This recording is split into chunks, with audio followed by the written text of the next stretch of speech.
അലങ്കാരങ്ങളുമില്ലാതെ വേദപുസ്തകത്തിൽ നിന്ന് ചീന്തിയെടുത്ത വിശ്വാസത്തിന്റെ ഒരു നേർസാക്ഷ്യം. കലാസ്നേഹികളെ, ഞാൻ നിങ്ങളുടെ മുന്നിൽ അവതരിപ്പിക്കുന്ന കഥയുടെ പേര് ബലി.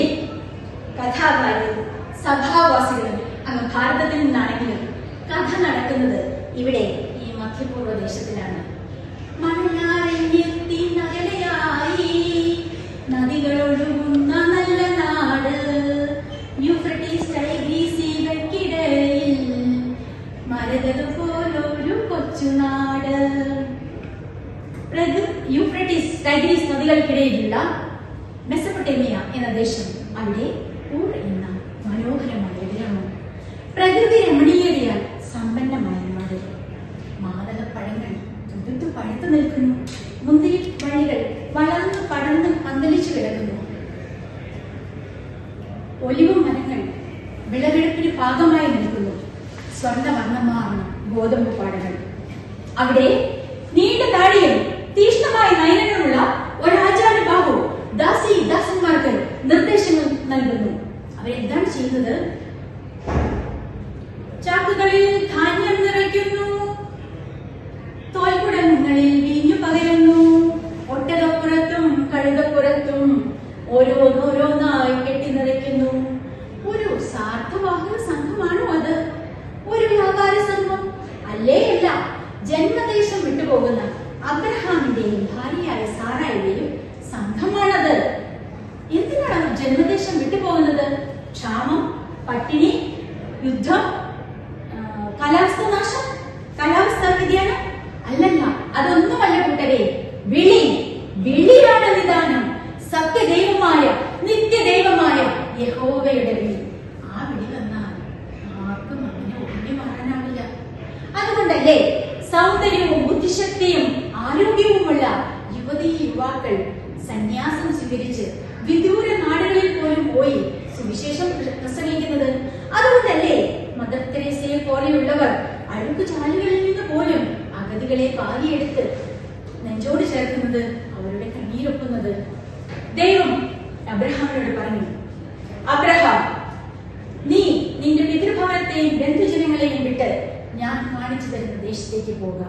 ഞാൻ നിന്നെ വലിയൊരു ജനതയാക്കും. നിന്നിലൂടെ ഭൂമുഖം മുഴുവനും അനുഗ്രഹീതമാകും. നാടും നഗരവും വിട്ടിറങ്ങി അബ്രഹാം സാറായും യാത്രയായി. കുന്നുകൾ താണ്ടി മലയിറങ്ങി അബ്രഹാം സാറായും യാത്ര ചെയ്തു. ദാസന്മാർ, കഴുതകൾ, ഒട്ടകങ്ങൾ, അങ്ങനെ വലിയൊരു സംഘമായിട്ടാണ് അവരുടെ യാത്ര. ഒടുവിൽ അവർ നേക്കപ്പിന് കിഴക്ക് കൂടാരമടിച്ച് താമസം തുടങ്ങി. വർഷങ്ങൾ കടന്നുപോയി. അബ്രഹാമിന്റെ നീണ്ട താടിയും മുടിയുമൊക്കെ നരച്ചു. സാറായും വൃത്തിയായി. എങ്കിലും അവർക്ക് മക്കളുണ്ടായിരുന്നില്ല. അങ്ങനെയിരിക്കെ ഒരു ദിവസം അബ്രഹാം ഈന്തപ്പനയുടെ തണലിൽ വിശ്രമിക്കുകയായിരുന്നു. അപ്പോൾ സാറായി അവട്ടെ കൂടാരത്തിൽ നിന്ന് തുന്നൽപ്പണി ചെയ്യുകയാണ്. തേജസ്വികളായ 3 യുവാക്കൾ അവിടെ എത്തിച്ചേർന്നു. അബ്രഹാം അവർക്ക് കാല് കഴുകാൻ വെള്ളം നൽകി, കഴിക്കാൻ ഭക്ഷണം നൽകി. അവർ അബ്രഹാമിനോട് പറഞ്ഞു, അടുത്ത വസന്തകാലത്ത് ഞങ്ങൾ വീണ്ടും വരും.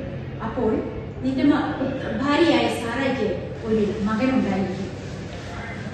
വേനൽക്കാലം കഴിഞ്ഞു, വസന്തം വന്നു, ശിശിരം വന്നു, മഞ്ഞുരുകി വീണ്ടും വസന്തമെത്തി.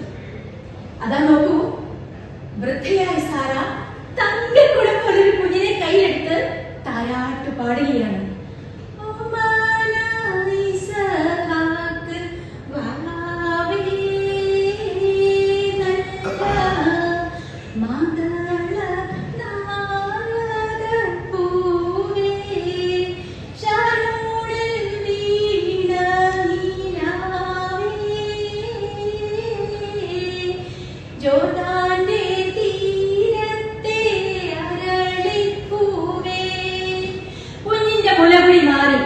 ഓമനത്വമുള്ള ബാലൻ അബ്രഹാമിന്റെ കണ്ണിലുണ്ടി. അവൻ ഓരോന്നും ചോദിച്ചും പറഞ്ഞു എപ്പോഴും അബ്രഹാമിന്റെ പിന്നാലെ നടക്കും. സാറയാകട്ടെ അവനെ താഴത്തും തലയിൽ വെക്കാതെ പുന്നാരിച്ചു കൊണ്ടു നടക്കുകയാണ്. ജീവിതത്തിൽ ഇനി വസന്തം മാത്രമേ ഉള്ളെന്ന് അവർക്ക് തോന്നി. അപ്പോഴിതാ ദൈവത്തിന്റെ വെള്ളപ്പാട്. അബ്രഹാം, അബ്രഹാം, ഇതാ ഞാൻ. നീ സ്നേഹിക്കുന്ന നിന്റെ ഏക മകൻ ഇസഹാക്കിനെ ഒരു ദഹന ബലിയായി എനിക്ക് അർപ്പിക്കണം. ഞടുവിൽ തെറിച്ചുപോയി അബ്രഹാം. ആ പിതൃഹൃദയം തേങ്ങി. ലാളിച്ചു മതി വന്നിട്ടില്ല, കണ്ടു കൊലയേറുന്നിട്ടില്ല. ആ പിതൃഹൃദയം സങ്കടക്കടലിൽ മുങ്ങി. എങ്കിലും ദൈവത്തിന്റെ വാഗ്ദാനങ്ങളിൽ വിശ്വസിച്ചുകൊണ്ട് അബ്രഹാം രാവിലെ എഴുന്നേറ്റു. കഴുതയ്ക്ക് ചീനിയിട്ടു. 2 വേലക്കാരെയും ഇസഹാക്കിനെയും കൂട്ടിക്കൊണ്ട് അവർ മോറിയ മലയിലേക്ക് പോയി. അവിടെ ചെത്താത്ത കല്ലുകൾ ചേർത്ത് വെച്ചു, തഞ്ചത്തിൽ ബലിപീഠമൊന്നു തീർത്തു, തിരതെല്ലാം കൂട്ടി അടുക്കി വെച്ചു, മകനെ ബന്ധിച്ചു കിടത്തി മീതെ. അബ്രഹാം അവിടെ ഒരു ബലിപീഠമുണ്ടാക്കി, വിറക് അട്ടിയട്ടിയായി അടുക്കി വെച്ചു, കൈകാലുകൾ ബന്ധിച്ച് ഇസഹാക്കിനെ അതിന് മീതെ കിടത്തി. ഓമന പുത്രനെ ബലി കഴിക്കാൻ അബ്രഹാം കത്തി കയ്യിലെടുത്തു. പെട്ടെന്ന് ആകാശത്തിൽ ഒരു മിന്നൽ പിണർ, ആഞ്ഞു വീശുന്ന കൊടുങ്കാറ്റ്, മേഘങ്ങളുടെ ഗർജനം. അതാ ഒരു ദേവദൂതൻ പ്രത്യക്ഷപ്പെട്ടിരിക്കുന്നു. അബ്രഹാം, കുട്ടിയുടെ മേൽ കൈകൾ വെക്കരുത്. അബ്രഹാമിന്റെ കയ്യിൽ നിന്ന് കത്തി താഴെ വീണു. വേലക്കാർ ഓടിയെത്തി. വേഗത്തിൽ അവർ കുട്ടിയുടെ കെട്ടുകളെല്ലാം അഴിച്ച് അവനെ സ്വതന്ത്രനാക്കി. അബ്രഹാം മകനെ വാരി പുണർന്നു. 2 പേരും ദൈവത്തെ സ്തുതിച്ചു. പ്രിയമുള്ളവരെ, ദൈവം വിളിച്ചാൽ നമ്മൾ വിളി കേൾക്കണം. ദൈവം ചോദിച്ചാൽ നമ്മൾ കൊടുക്കണം. ദൈവം ആവശ്യപ്പെട്ടാൽ എന്ത് കാര്യം തന്നെയാണെങ്കിലും നമ്മളത് ചെയ്യണം. കാരണം ദൈവത്തിന് നമ്മെ പറ്റി ഒരു പദ്ധതിയുണ്ട്. നമ്മുടെ നാശത്തിനല്ല, നമ്മുടെ ക്ഷേമത്തിനുള്ള പദ്ധതിയാണ്. യഹോവയാണ് ദൈവം. വാഗ്ദാനങ്ങളിൽ വിശ്വസ്തനാണ്, സർവശക്തനാണ്. നമുക്ക് എല്ലാവർക്കും ദൈവാനുഗ്രഹം ഉണ്ടാവട്ടെ. നന്ദി.